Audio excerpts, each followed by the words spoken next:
Buongiorno a tutti e ben ritrovati sul nostro canale Mouth to Lounge. Oggi vi parleremo del Millennium RTA di casa The Vaping Gentleman Club. È un video un po' anomalo in quanto è un prodotto che è già sul mercato da quasi 3 anni. Tuttavia, visto che non ne abbiamo mai parlato sul nostro canale e soprattutto in concomitanza con l'uscita della nona batch, con questo video ci rivolgeremo proprio ai nuovi utilizzatori proponendo dei preziosi consigli per poterlo sfruttare al meglio.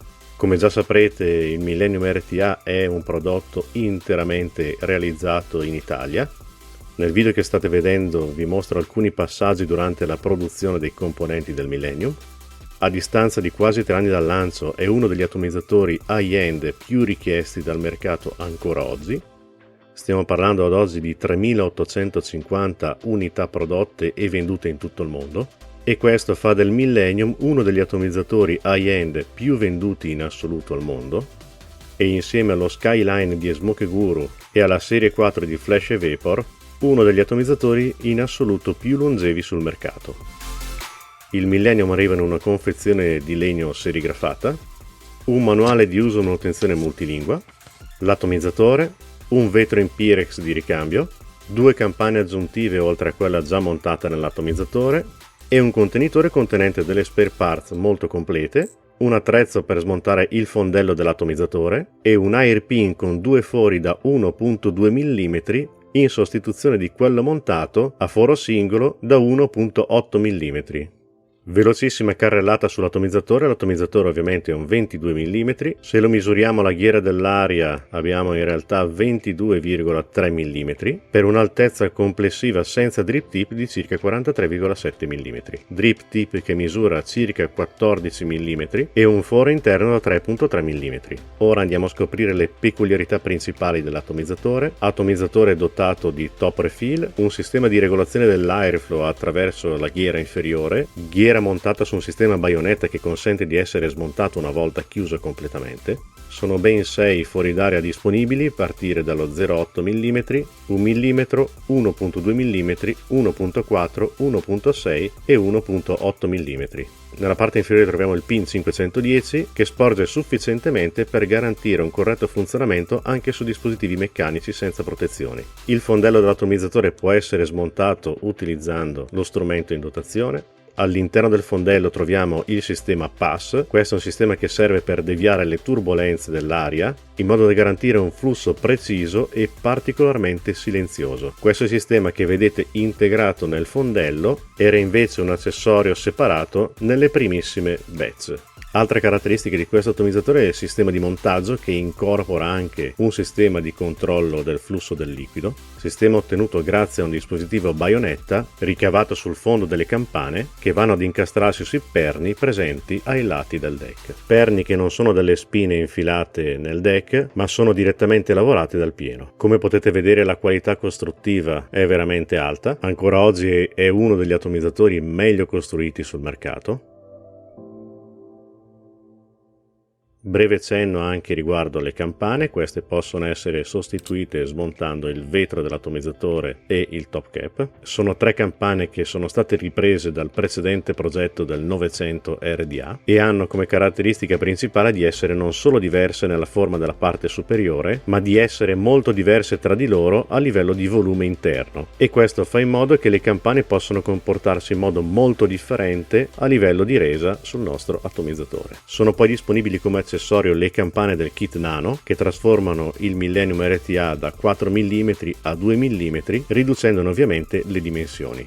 Altra campana sempre disponibile come accessorio è la campana Miguelon, che anche in questo caso ha una forma e un volume completamente differente dalle precedenti 3. Il drip tip ha una parte esterna realizzata in resina, sono comunque disponibili delle sleeve aggiuntive di diverso materiale e colori. Ora andrò a sostituire queste in resina nera con uno di colore blu. Vado ad aprire l'atomizzatore, lo smonto dalla basetta e vi mostro come sostituire l'airpin sotto coil.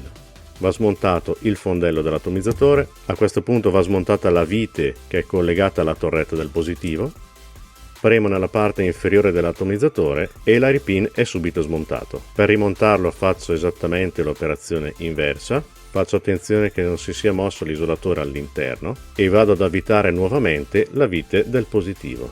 Vado a rimontare l'isolatore, vado a rimontare il fondello e vado a chiudere il tutto. Ora vado a fare una rigenerazione, farò 6 spire di Nicrom 80 da 27 gauge, utilizzerò la punta da 2,25, il range di diametri utilizzabili nel Millennium varia da 2 fino a 2,75, in realtà ci potrebbe stare anche il 3 mm, ma siamo veramente molto vicini alle torrette. Ora vado a girare la mia coil. Le torrette sono dotate di fermafilo attorno alla vite, che le rende particolarmente efficaci durante il serraggio dei fili.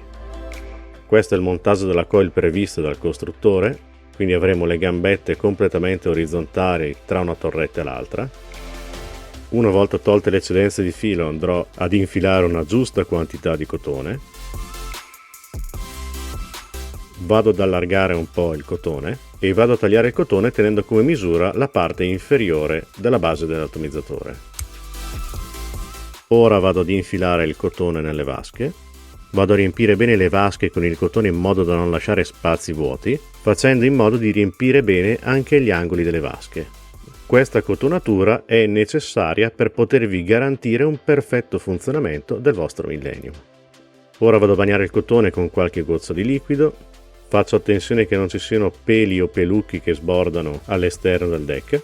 Come avete visto, la rigenerazione della cotonatura è piuttosto semplice, non sono assolutamente necessarie cure estreme per il cotone, ma essendo un atomizzatore molto generoso a livello di alimentazione, il cotone deve essere ben presente e non è necessario alcun tipo di lavorazione di sfoltimento.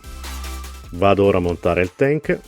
Ora possiamo procedere con il refill. Il refill può essere fatto in due modi: può essere smontato il tank e essere refillato dal basso.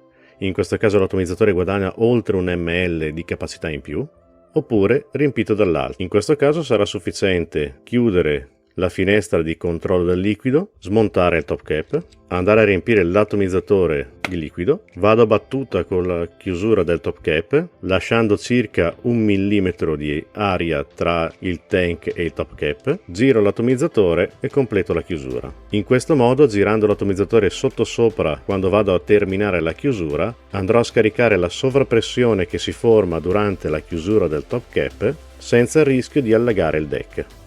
Ora vi do 2 informazioni e un paio di preziosi consigli per i nuovi utilizzatori. L'atomizzatore, come avete visto, ha un sistema di montaggio a baionetta, è a tutti gli effetti un sistema mobile perché non ha filetti di tenuta o altro, quindi per cui per potersi muovere correttamente necessita di un minimo di gioco tra il tank e il fondello. Ma questo fa parte di giochi meccanici costruttivi necessari per poter far funzionare tutto il sistema, esattamente come avviene con tutti gli atomizzatori che hanno dei sistemi a baionetta per la loro chiusura. Per quanto riguarda invece il fondello dell'atomizzatore, vi consiglio, una volta arrivato l'atomizzatore, di dare una controllata e assicurarvi che sia ben chiuso. Una cosa che vi raccomando è che il montaggio del fondello avvenga con le parti completamente lavate, pulite e asciugate. Diversamente, anche se raro, potrebbe capitarvi che il fondello rimanga attaccato alla box. Anche per questo problema vi consiglio, quando andate a montarlo sulla box, di non stringerlo eccessivamente. Una volta che arriva a battuta non ha bisogno di essere stretto ulteriormente. Il Millennium è ritenuto ancora oggi uno degli atomizzatori con aria regolabile più silenziosi sul mercato. Nel caso in cui il tiro non risultasse particolarmente silenzioso o risultasse sporco, può significare solamente che o il deck dell'atomizzatore è allagato, oppure a causa dell'eccessivo sovralimentazione è entrato del liquido all'interno del fondello dell'atomizzatore, liquido che poi vi ritroverete all'interno della ghiera dell'aria. Per risolvere questo problema sarà sufficiente smontare la ghiera dell'aria, andare a ripulirla in ogni sua parte e rimontare il tutto.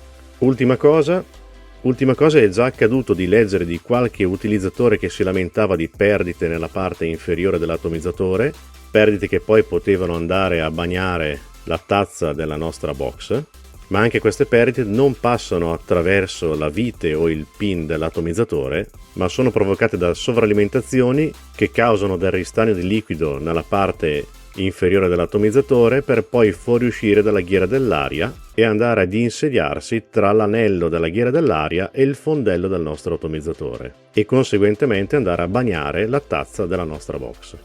Ad ogni modo, essendo possessore di ben 4 Millennium, 2 dei quali delle primissime batch, posso assolutamente garantirvi che se rigenerato e cotonato in maniera corretta, è un atomizzatore che non vi darà mai alcun tipo di problema e soprattutto vi darà grandissime soddisfazioni nel tempo.